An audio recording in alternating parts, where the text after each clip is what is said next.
ਵਾਹਿਗੁਰੂ ਜੀ ਕਾ ਖਾਲਸਾ ਵਾਹਿਗੁਰੂ ਜੀ ਕੀ ਫਤਿਹ। ਅੱਜ ਆਪਾਂ ਇੱਕ ਅਜਿਹੇ ਵਿਸ਼ੇ 'ਤੇ ਗੱਲ ਕਰਨੀ ਹੈ ਜਿਸ ਨੂੰ ਅਸੀਂ ਸੋਚਦੇ ਹਾਂ ਕਿ ਅਸੀਂ ਸਮਝਿਆ ਹੋਇਆ ਹੈ। ਉਹ ਵਿਸ਼ਾ ਹੈ ਧਰਮ, ਜਿਹਨੂੰ ਆਪਾਂ ਇਹ ਤਾਂ ਸੋਚਦੇ ਹਾਂ ਕਿ ਅਸੀਂ ਸਮਝ ਲਿਆ ਹੈ ਕਿ ਧਰਮ ਕੀ ਹੈ, ਪਰੰਤੂ ਜੋ ਅਸੀਂ ਸਮਝਿਆ ਉਹ ਹੈ ਨਹੀਂ, ਤੇ ਜੋ ਹੈ ਉਹ ਅਸੀਂ ਸਮਝਿਆ ਨਹੀਂ। ਇਸ ਚੀਜ਼ ਨੂੰ ਸਮਝਣ ਵਾਸਤੇ ਸਾਨੂੰ ਗੁਰਬਾਣੀ ਦਾ ਆਸਰਾ ਜ਼ਰੂਰ ਲੈਣਾ ਚਾਹੀਦਾ ਹੈ ਕਿ ਗੁਰਬਾਣੀ ਧਰਮ ਅਸਲ ਦੇ ਵਿੱਚ ਕਿਸ ਚੀਜ਼ ਨੂੰ ਮੰਨਦੀ ਹੈ। ਗੁਰਬਾਣੀ ਅਨੁਸਾਰੀ ਧਰਮ ਦੀ ਪਰਿਭਾਸ਼ਾ ਕੀ ਹੈ। ਤਾਂ ਸਭ ਤੋਂ ਪਹਿਲਾਂ ਸਿੱਖ ਧਰਮ ਦੇ ਬਾਨੀ ਗੁਰੂ ਨਾਨਕ ਦੇਵ ਜੀ ਗੁਰੂ ਗ੍ਰੰਥ ਸਾਹਿਬ ਜੀ ਦੀ ਆਰੰਭਕ ਬਾਣੀ ਜਪਜੀ ਸਾਹਿਬ ਦੇ ਅੰਦਰ ਉਹ ਧਰਮ ਜੋ ਅਸੀਂ ਸਮਝੀ ਬੈਠੇ ਹਾਂ ਅਤੇ ਉਹ ਧਰਮ ਜੋ ਅਸਲ ਦੇ ਵਿੱਚ ਹੋਣਾ ਚਾਹੀਦਾ ਹੈ, ਦੋਨਾਂ ਦੇ ਵਿੱਚ ਦਾ ਫਰਕ ਦੱਸਦੇ ਹਨ। ਜਦੋਂ ਅਸੀਂ ਮੰਨੈ ਵਾਲੀਆਂ ਪੌੜੀਆਂ ਪੜ੍ਹਦੇ ਹੁੰਦੇ ਹਾਂ ਤਾਂ ਉਸ ਦੇ ਵਿੱਚ ਇੱਕ ਪੌੜੀ ਆਉਂਦੀ ਹੈ, 14 ਨੰਬਰ ਪੌੜੀ, ਜਿਸ ਦੇ ਵਿੱਚ ਗੁਰੂ ਸਾਹਿਬ ਜੀ ਗੱਲ ਕਰਦੇ ਹਨ,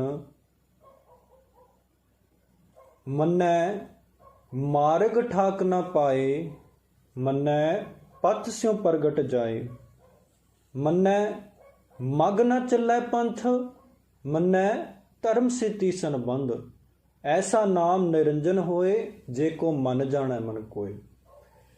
ਇਸ ਪੌੜੀ ਦੇ ਵਿੱਚ ਜਿੱਥੇ ਧਰਮ ਦੀ ਗੱਲ ਆਈ, ਮੰਨੈ ਮਗ ਨਾ ਚੱਲੈ ਪੰਥ, ਮੰਨੈ ਧਰਮ ਸੇਤੀ ਸੰਬੰਧ, ਇਹ ਪੰਕਤੀਆਂ ਤੇ ਅਸੀਂ ਥੋੜੀ ਜਿਹੀ ਗੌਰ ਮਾਰੀਏ।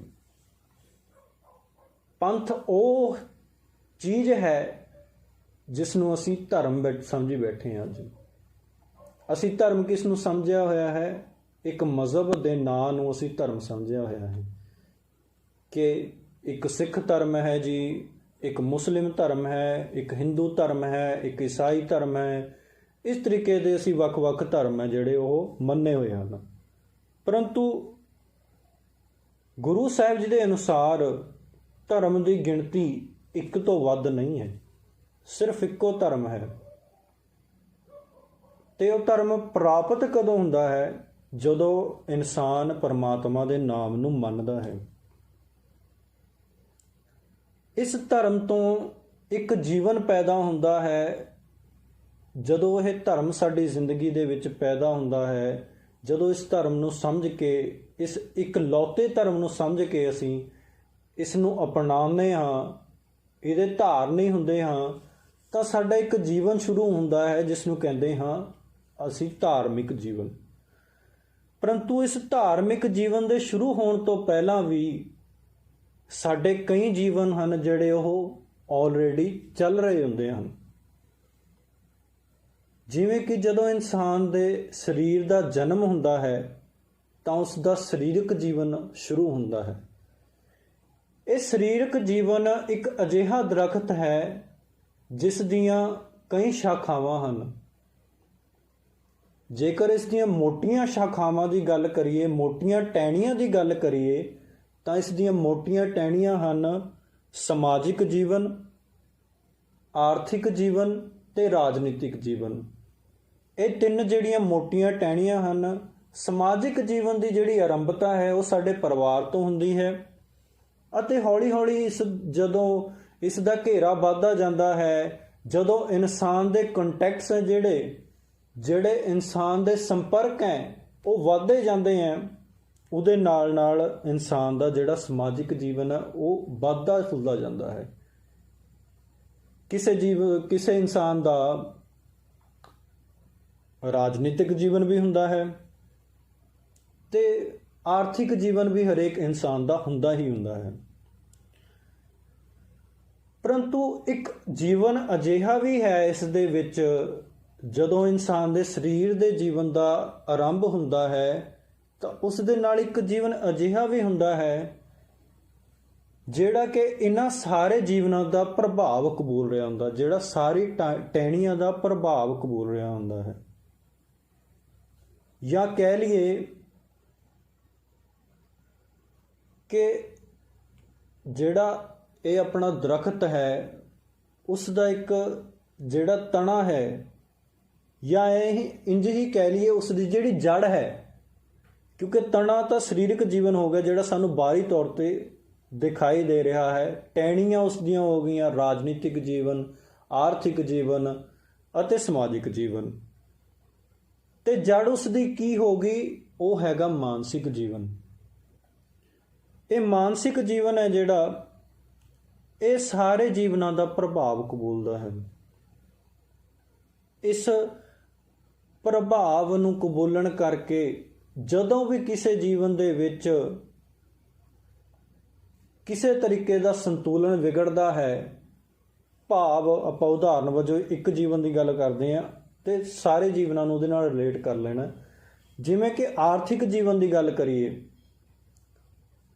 ਆਰਥਿਕ ਜੀਵਨ ਦੇ ਵਿੱਚ ਜੇਕਰ ਸਾਨੂੰ ਕੋਈ ਧਨ ਦਾ ਨੁਕਸਾਨ ਹੋ ਜਾਵੇ, ਅਸੀਂ ਕਿਸੇ ਬਹੁਤ ਵੱਡੀ ਜਗ੍ਹਾ ਤੇ ਇਨਵੈਸਟ ਕੀਤਾ ਹੈ ਅਤੇ ਸਾਡੀ ਇਨਵੈਸਟਮੈਂਟ ਕੀਤੀ ਹੋਈ ਫੇਲ ਹੋ ਜਾਵੇ, ਸਾਡਾ ਸਾਰਾ ਪੈਸਾ ਡੁੱਬ ਜਾਵੇ, ਤਾਂ ਇਸ ਦੇ ਨਾਲ ਪ੍ਰਭਾਵ ਕਿਸ 'ਤੇ ਪਵੇਗਾ?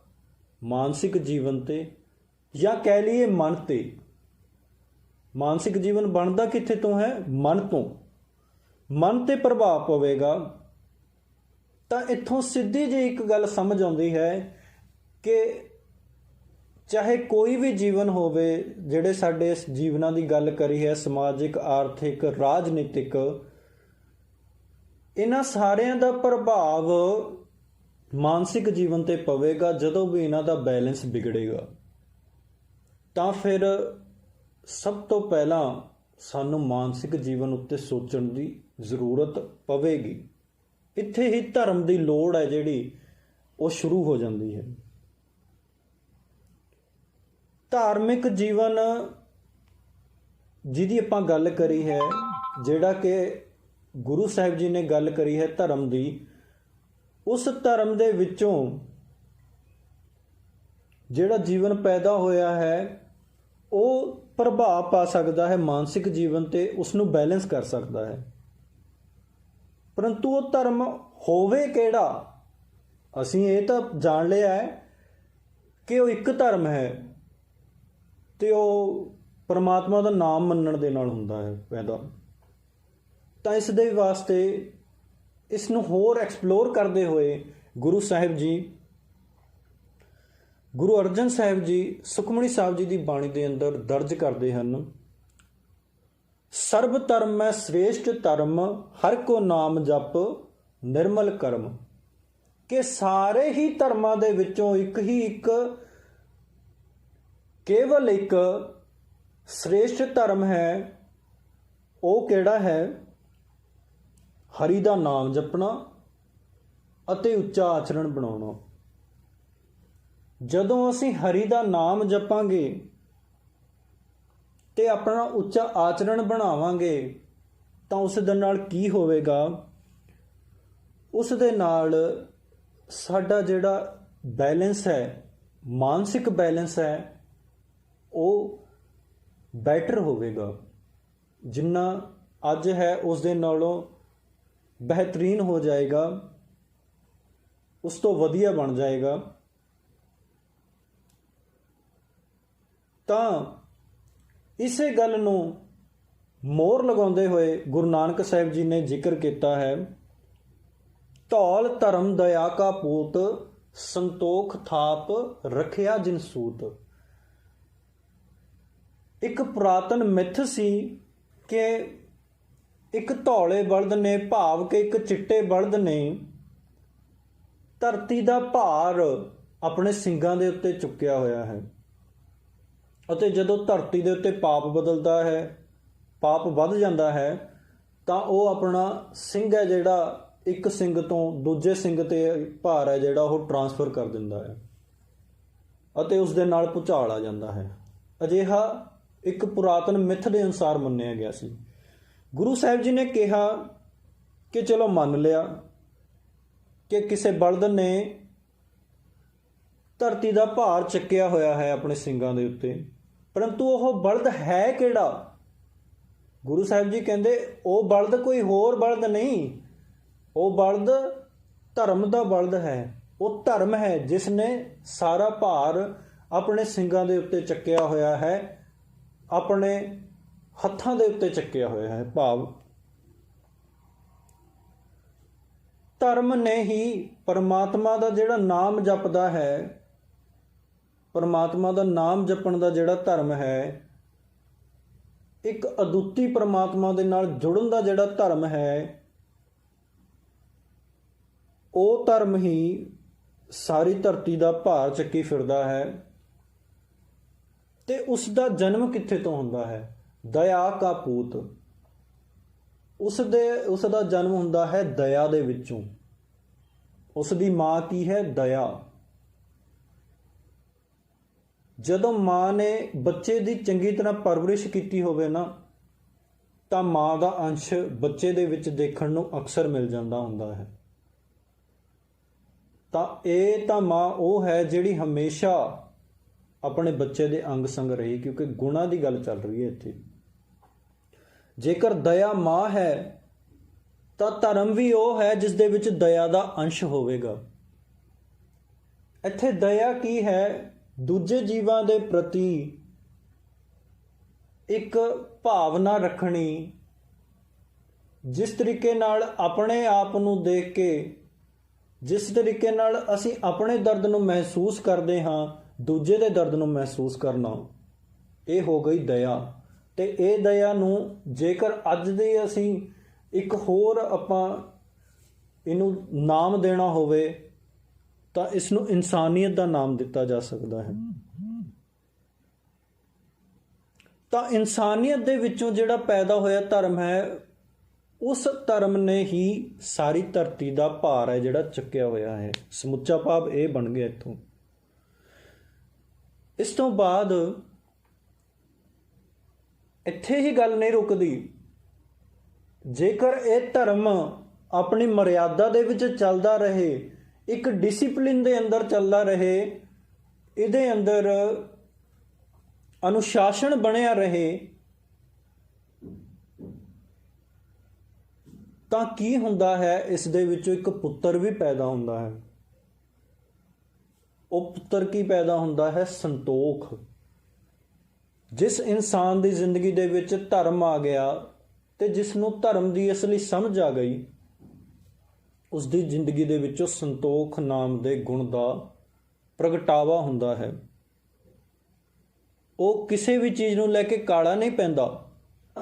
ਇਸ ਚੀਜ਼ ਨੂੰ ਸਹੀ ਤਰੀਕੇ ਨਾਲ ਚਲਾਉਣ ਲਈ ਧਰਮ ਹੈ ਜਿਹੜਾ ਬਹੁਤ ਜ਼ਰੂਰੀ ਹੈ। ਜੇਕਰ ਅਸੀਂ ਸੋਚੀਏ ਕਿ ਅਸੀਂ ਮਨ ਨੂੰ ਆਪਣੇ ਨੂੰ ਬੈਲੈਂਸ ਬਣਾ ਕੇ ਰੱਖਣਾ ਹੈ, ਤਾਂ ਧਰਮ ਦੀ ਜ਼ਰੂਰਤ ਹੈ, ਬਹੁਤ ਜ਼ਿਆਦਾ ਹੈ।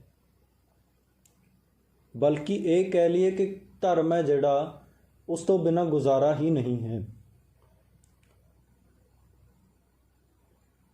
ਹੁਣ ਅਸੀਂ ਪਰਮਾਤਮਾ ਦੇ ਨਾਮ ਦੇ ਬਾਰੇ ਵੀ ਥੋੜ੍ਹਾ ਜਿਹਾ ਸਮਝ ਲਈਏ, ਕਿਉਂਕਿ ਅਸੀਂ ਪਰਮਾਤਮਾ ਦਾ ਨਾਮ ਜਪਣਾ ਜੋ ਅਸੀਂ ਸਮਝਿਆ ਹੋਇਆ ਹੈ ਉਸ ਦੇ ਨਾਲੋਂ ਵੱਧ ਕੇ ਹੈ। ਕਿਉਂਕਿ ਅਸੀਂ ਜਦੋਂ ਪਰਮਾਤਮਾ ਦੇ ਨਾਮ ਦੀ ਗੱਲ ਚੱਲਦੀ ਹੈ ਤਾਂ ਅਸੀਂ ਸੋਚ ਲੈਂਦੇ ਹਾਂ ਕਿ ਉਸ ਦਾ ਨਾਮ ਹੈ ਜਿਹੜਾ ਜ਼ੁਬਾਨ ਦੇ ਰਾਹੀਂ ਜਪਣਾ ਹੈ, ਜਾਂ ਕਈ ਵਾਰ ਇਹ ਵੀ ਕਹਿ ਦਿੱਤਾ ਜਾਂਦਾ ਹੈ ਕਿ ਪਰਮਾਤਮਾ ਦਾ ਨਾਮ ਮਨ ਦੇ ਵਿੱਚ ਧਿਆਨ ਧਰੋ ਪਰਮਾਤਮਾ ਦੇ ਨਾਮ ਦਾ। ਪਰੰਤੂ ਇੱਕ ਗੱਲ ਹੈ ਜਿਹੜੀ ਉਹ ਹਮੇਸ਼ਾ ਅਸੀਂ ਮਿਸ ਕਰ ਦਿੰਦੇ ਹਾਂ, ਤੇ ਉਹ ਬਹੁਤ ਇੰਪੋਰਟੈਂਟ ਹੈ। ਉਹ ਗੱਲ ਕਿਹੜੀ ਹੈ? ਉਹ ਹੈ ਕਰਮਾਂ ਦੀ ਗੱਲ। ਕਰਮ ਕਿਸਮਤ ਦੀ ਗੱਲ ਨਹੀਂ ਚੱਲ ਰਹੀ ਇੱਥੇ। ਕਰਮ ਦਾ ਮਤਲਬ ਹੈ ਇੱਥੇ ਕੰਮ ਜਿਹੜੇ ਅਸੀਂ ਕਰਦੇ ਹਾਂ। ਪਰਮਾਤਮਾ ਦੇ ਨਾਮ ਨੂੰ ਮਨ ਕਰਕੇ ਵੀ ਜਪਣਾ ਹੈ, ਬਚਨਾ ਕਰਕੇ ਵੀ ਜਪਣਾ ਹੈ, ਤੇ ਆਪਣੇ ਕੰਮਾਂ ਦੇ ਨਾਲ ਵੀ ਜਪਣਾ ਹੈ। ਜੇ ਅਸੀਂ ਗੁਰਬਾਣੀ ਦੀ ਮੋਹਰ ਲਗਾਉਣੀ ਹੋਵੇ ਇਸ ਦੇ ਉੱਤੇ ਤਾਂ ਮਾਰੂ ਸੋਲਹੇ ਦੇ ਅੰਦਰ ਪੰਜਵੇਂ ਪਾਤਸ਼ਾਹ ਗੁਰੂ ਅਰਜਨ ਸਾਹਿਬ ਜੀ ਇਸ ਦੇ ਉੱਤੇ ਮੋਹਰ ਲਾਉਂਦੇ ਹਨ। ਪ੍ਰਭ ਆਏ ਸ਼ਰਣਾ ਭਉ ਨਹੀਂ ਕਰਨਾ। ਜਦੋਂ ਪਰਮਾਤਮਾ ਦੀ ਸ਼ਰਨ ਦੇ ਵਿੱਚ ਆਏ ਤਾਂ ਫਿਰ ਕੋਈ ਵੀ ਭਉ ਨਹੀਂ ਰਹਿੰਦਾ, ਡਰ ਨਹੀਂ ਰਹਿੰਦਾ। ਸਾਧ ਸੰਗਤ ਨੇ ਚਾਹੈ ਤਰਨਾ। ਜਦੋਂ ਸੱਚੇ ਪਰਮਾਤਮਾ ਦੀ ਸੰਗਤ ਕੀਤੀ ਤਾਂ ਕੀ ਹੋਇਆ? ਉਹਦੇ ਨਾਲ ਪੱਕਾ ਹੈ ਕਿ ਮਨੁੱਖ ਦਾ ਨਿਸਤਾਰਾ ਹੋ ਜਾਏਗਾ, ਮਨੁੱਖ ਇਸ ਜਨਮ ਮਰਨ ਦੇ ਗੇੜ ਤੋਂ ਮੁਕਤ ਹੋ ਜਾਵੇਗਾ। ਮਨ ਬਚ ਕਰਮ ਅਰਾਧੇ ਕਰਤਾ ਤਿਸ ਨਾਹੀ ਕਦੇ ਸਜਾਈ ਹੈ। ਜਿਹੜਾ ਪਰਮਾਤਮਾ ਨੂੰ ਮਨ ਕਰਕੇ, ਬਚਨਾ ਕਰਕੇ ਅਤੇ ਕਰਮਾਂ ਕਰਕੇ ਅਰਾਧਦਾ ਹੈ, ਉਸ ਨੂੰ ਕਦੇ ਵੀ ਸਜ਼ਾ ਨਹੀਂ ਮਿਲਦੀ। ਹੁਣ ਇਹ ਸਜ਼ਾ ਦੀ ਗੱਲ ਕਿਹੜੀ ਸਜ਼ਾ ਦੀ ਗੱਲ ਹੈ, ਇਹ ਵੀ ਥੋੜ੍ਹਾ ਜਿਹਾ ਸਮਝ ਲਈਏ, ਬਹੁਤਾ ਟਾਈਮ ਨਹੀਂ ਲਾਵਾਂਗੇ ਇਹਦੇ 'ਤੇ। ਇਹ ਸਜ਼ਾ ਅਸਲ ਦੇ ਵਿੱਚ ਮਨ ਦੀ ਸਜ਼ਾ ਦੀ ਗੱਲ ਚੱਲ ਰਹੀ ਹੈ। ਜੇਕਰ ਸਰੀਰ ਦੀਆਂ ਸਜ਼ਾਵਾਂ ਦੀ ਗੱਲ ਚੱਲੇ ਤਾਂ ਇਹ ਸਜ਼ਾਵਾਂ ਤਾਂ ਸਾਡੇ ਗੁਰੂ ਸਾਹਿਬਾਨਾਂ ਨੂੰ ਵੀ ਦਿੱਤੀਆਂ ਗਈਆਂ। ਪੰਜਵੇਂ ਪਾਤਸ਼ਾਹ ਨੂੰ ਤੱਤੀ ਤਵੀ ਦੇ ਉੱਤੇ ਬੈਠਣਾ ਪਿਆ, ਉਹਨਾਂ ਨੇ ਭਾਣਾ ਮੰਨ ਕੇ ਤੱਤੀ ਤਵੀ ਦੇ ਉੱਤੇ ਬੈਠੇ, ਸਰੀਰਕ ਤੌਰ 'ਤੇ ਸਜ਼ਾ ਮਿਲੀ। ਨੌਵੇਂ ਪਾਤਸ਼ਾਹ ਨੂੰ ਵੀ ਸਰੀਰਕ ਤੌਰ 'ਤੇ ਸਜ਼ਾ ਮਿਲੀ।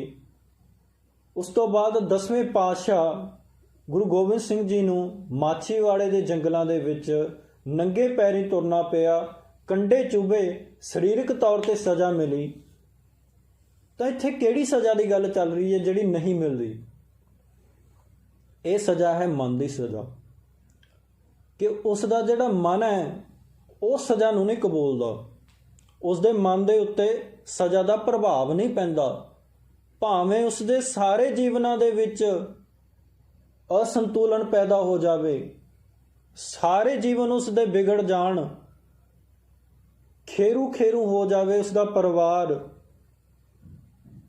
ਧਨ ਦੌਲਤ ਦਾ ਕੋਈ ਨਾਮ ਨਿਸ਼ਾਨ ਨਾ ਰਹੇ, ਜਿਸ ਦਾ ਇੱਕ ਟਾਈਮ ਤੇ ਸਿੱਕਾ ਚੱਲਦਾ ਸੀ ਉਸ ਦੇ ਮਗਰ ਚੱਲਣ ਵਾਲੇ ਵੀ ਨਾ ਰਹਿਣ। ਪਰੰਤੂ ਜੇਕਰ ਉਸ ਦਾ ਮਨ ਹੈ ਜਿਹੜਾ ਪਰਮਾਤਮਾ ਦੇ ਨਾਮ ਨਾਲ ਜੁੜਿਆ ਹੋਇਆ ਹੈ ਨਾ, ਤਾਂ ਉਹ ਹਮੇਸ਼ਾ ਸਜ਼ਾ ਤੋਂ ਰਹਿਤ ਰਹੇਗਾ ਉਸ ਦਾ ਮਨ। ਇਹ ਇੱਥੇ ਪ੍ਰਭਾਵ ਹੈ ਜਿਹੜਾ ਪਰਮਾਤਮਾ ਦੇ ਨਾਮ ਦਾ, ਉਹ ਦੇਖਣ ਨੂੰ ਮਿਲ ਜਾਂਦਾ ਹੈ। ਤਾਂ ਇਸ ਤੋਂ ਬਾਅਦ ਆਪਾਂ ਜਿਹੜੀਆਂ ਗੱਲਾਂ ਆਪਾਂ ਵਿਚਾਰ ਕੀਤੀਆਂ ਹਨ, ਵਿਚਾਰੀਆਂ ਹਨ ਜਿਹੜੀਆਂ ਗੱਲਾਂ ਆਪਾਂ ਨੇ, ਉਹਨਾਂ ਸਾਰੀਆਂ ਗੱਲਾਂ ਨੂੰ ਆਪਾਂ ਕਨਕਲੂਡ ਕਰਦੇ ਹੋਏ ਇਹੀ ਕਹਿ ਸਕਦੇ ਹਾਂ ਕਿ ਅਸਲ ਦੇ ਵਿੱਚ ਧਰਮ ਦੇ ਵਿੱਚ ਜਿਹੜੇ ਅੰਸ਼ ਮੌਜੂਦ ਹੋਣੇ ਚਾਹੀਦੇ ਹਨ, ਜਿਹੜੀਆਂ ਚੀਜ਼ਾਂ ਮੌਜੂਦ ਹੋਣੀਆਂ ਚਾਹੀਦੀਆਂ ਹਨ, ਉਹ ਹਨ ਪਰਮਾਤਮਾ ਦਾ ਨਾਮ, ਜਿਹੜਾ ਕਿ ਆਪਾਂ ਨੇ ਮਨ ਕਰਕੇ ਵੀ ਜਪਣਾ ਹੈ, ਬਚਨਾ ਕਰਕੇ ਵੀ ਜਪਣਾ ਹੈ ਅਤੇ ਆਪਣੇ ਕਰਮਾਂ ਦੇ ਰਾਹੀਂ ਵੀ ਜਪਣਾ ਹੈ। ਉਸ ਤੋਂ ਬਾਅਦ ਉੱਚਾ ਆਚਰਣ ਆਪਾਂ ਪੜ੍ਹਿਆ ਸੀ, ਸਰਬ ਧਰਮ ਹੈ ਸ੍ਰੇਸ਼ਟ ਧਰਮ, ਹਰ ਕੋ ਨਾਮ ਜਪ ਨਿਰਮਲ ਕਰਮ। ਨਿਰਮਲ ਕਰਮ ਕੀ ਹੈ? ਉੱਚਾ ਆਚਰਣ। ਪਰਮਾਤਮਾ ਦਾ ਨਾਮ ਜਪਣਾ ਮਨ ਵਚਨ ਕਰਮਾਂ ਕਰਕੇ। ਦੂਜੇ ਨੰਬਰ ਤੇ ਕੀ ਆ ਗਿਆ? ਉੱਚਾ ਆਚਰਣ ਬਣਾਉਣਾ। ਤੀਜੇ ਨੰਬਰ ਤੇ ਇਹ ਜਿਹੜਾ ਧਰਮ ਹੈ ਇਹ ਪੈਦਾ ਹੁੰਦਾ ਹੈ ਦਇਆ ਦੇ ਵਿੱਚੋਂ। ਜੇਕਰ ਜਿਸ ਧਰਮ ਦੇ ਵਿੱਚ ਦਇਆ ਨਹੀਂ, ਉਹ ਧਰਮ ਹੀ ਨਹੀਂ ਹੈ, ਉਹ ਧਰਮ ਨਹੀਂ ਹੈ। ਇੱਥੇ ਤੋਂ ਹੀ ਪਤਾ ਲੱਗੇਗਾ ਕਿ ਧਰਮ ਹੈ ਜਾਂ ਨਹੀਂ। ਜੋ ਇਨਸਾਨ ਕਿਸੇ ਨੂੰ ਮਾਰਨ ਲੱਗਿਆ ਰਤਾ ਪਰ ਵੀ ਤਰਸ ਨਹੀਂ ਕਰਦਾ, ਉਸ ਨੂੰ ਧਾਰਮਿਕ ਕਿਸੇ ਹਾਲ ਦੇ ਵਿੱਚ ਨਹੀਂ ਕਿਹਾ ਜਾ ਸਕਦਾ। ਇਸ ਤੋਂ ਬਾਅਦ ਇੱਕ ਹੋਰ ਜਿਹੜਾ ਤੱਤ ਆ ਜਾਂਦਾ ਹੈ ਚੌਥੇ ਨੰਬਰ ਤੇ, ਉਹ ਹੈ ਕਿ ਜਿਹਦਾ ਜਨਮ ਹੈ ਜਿਹੜਾ ਸੰਤੋਖ ਦੇ ਰੂਪ ਦੇ ਵਿੱਚ ਹੋਇਆ। ਸੰਤੋਖ ਦੇ ਰੂਪ ਦੇ ਵਿੱਚ ਜਿਹਨੇ ਇੱਕ ਪੁੱਤਰ ਨੂੰ ਜਨਮ ਦਿੱਤਾ, ਭਾਵ ਜਿਸ ਦੇ ਵਿੱਚ ਸੰਤੋਖ ਪੈਦਾ ਹੁੰਦਾ ਹੈ। ਸੋ ਇਹੀ ਅੱਜ ਦੀ ਆਪਣੀ ਵਿਚਾਰ ਸੀ। ਵਿਚਾਰਾਂ ਕਰਦੇ ਹੋਏ ਦਾਸ ਵੱਲੋਂ ਅਨੇਕਾਂ ਪ੍ਰਕਾਰ ਦੀਆਂ ਭੁੱਲਾਂ ਗਲਤੀਆਂ ਹੋ ਗਈਆਂ ਹੋਣਗੀਆਂ ਜੀ। ਪਰਮਾਤਮਾ ਕਿਰਪਾ ਕਰੇ ਅੱਗੇ ਤੋਂ ਹੋਰ ਵੀ ਤਰੀਕੇ ਦੇ ਨਾਲ ਵਿਚਾਰ ਨੂੰ ਆਪ ਜੀ ਦੇ ਸਮਕਸ਼ ਰੱਖਣ ਦੀ ਕਿਰਪਾਲਤਾ ਬਖਸ਼ਿਸ਼ ਕਰੇ ਜੀ। ਫਤਿਹ ਦੇ ਨਾਲ ਸਾਂਝ ਪਾਈਏ ਜੀ। ਵਾਹਿਗੁਰੂ ਜੀ ਕਾ ਖਾਲਸਾ, ਵਾਹਿਗੁਰੂ ਜੀ ਕੀ ਫਤਿਹ।